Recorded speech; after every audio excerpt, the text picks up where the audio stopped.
कई बार हमें लगता है कि भगवान हमारे लिए क्या कर रहे हैं। इस बात का उत्तर भगवान ने स्वयं दिया है।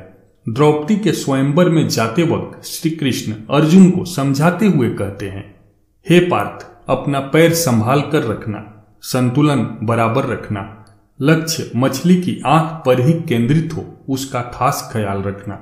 यह सुनकर अर्जुन ने कहा, हे प्रभु, सब कुछ अगर मुझे ही करना है तो फिर आप क्या करोगे?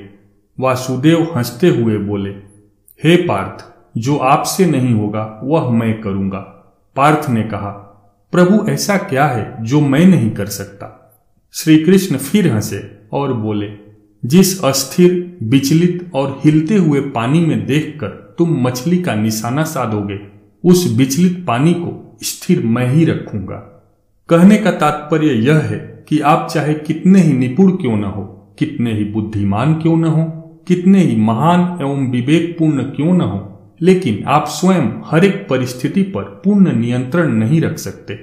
आप सिर्फ अपना प्रयास कर सकते हो, लेकिन उसकी भी एक सीमा है, और उस सीमा से आगे की बागडोर जो संभालता है उसी का नाम विधाता है। उसी विधाता ने आपकी सारी जिम्मेदारियां ले रखी हैं, लेकिन आप हो कि सारी जिम्मेदारी खुद ही लिए फिरते हो। सारी दुनिया का बोझ आप अपने सर पर लिए फिरते हो, तो इसमें किसी का क्या दोष? हमें सिर्फ अपना कार्य करते रहना चाहिए। भगवान क्या कर सकते हैं या क्या करेंगे, ये गहरा विषय है। उस विधाता ने इतनी बड़ी दुनिया बनाई, विशाल समुद्र बनाया, उसमें रहने वाले विशालकाय जीवों के लिए दाना पानी की व्यवस्था की, हजारों लाखों टन पानी को समुद्र से उठाकर हजारों मील दूर आवश्यकता के स्थान पर बिना किसी साधन के बारिश के रूप में पहुंचाना, एक छोटे से बीज में वृक्ष का विस्तार भर देना, और उसमें किस मौसम में पत्ते गिरेंगे, किस मौसम में नए फूल आएंगे, ये सब कुछ उस नन्हे से बीज में प्रोग्रामिंग भर देना। उस विधाता ने चींटी से लेकर विशालकाय हाथी जैसे जीवों का दाना पानी उसकी जरूरत के हिसाब से किया है। जो तुझे नहीं दिख रहा है वो उसे दिख रहा है। जो कुछ तुझे मिल रहा है वो तेरे भूतकाल का फल है, और भविष्य तेरे वर्तमान के कर्म के बीज पर टिका है। इसलिए परेशान और हैरान मत हो। जो कुछ मिल रहा है वो तेरे द्वारा ही किया गया कर्म का फल है। यहाँ अमीरी और गरीबी सब तेरे कर्मों का फल है। क्यों फालतू में विधाता को दोष देते हो? उसे किसी को राजा और किसी को रंक बनाकर कुछ नहीं मिलेगा। वो सब तेरे द्वारा बोए गए बीजों का ही प्रत्यक्ष फल है।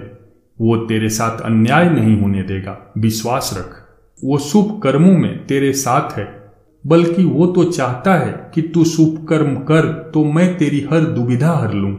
समस्याएं न आए ऐसा तो हो नहीं सकता, लेकिन वो अदृश्य रूप से सूली को कांटे के रूप में और कांटे को रुई के रूप में बदल रहा है। तुम्हारी बड़ी से बड़ी परेशानियों को छोटे में बदल रहा है। वो नहीं चाहता कि तुझे दुख दे। आखिर उसको क्या मिलेगा इससे? मन को थोड़ा स्थिर करके उसमें श्रद्धा रख और इधर उधर मत भटक। इंसान और उस विधाता में फर्क पहचान, उसमें पूर्ण विश्वास रख और आगे कदम बढ़ा। जो तुझे नहीं दिख रहा है वो उसे दिख रहा है। वो अर्जुन की तरह पानी को स्थिर करेगा, लेकिन पहला कदम तो तुझे ही उठाना पड़ेगा।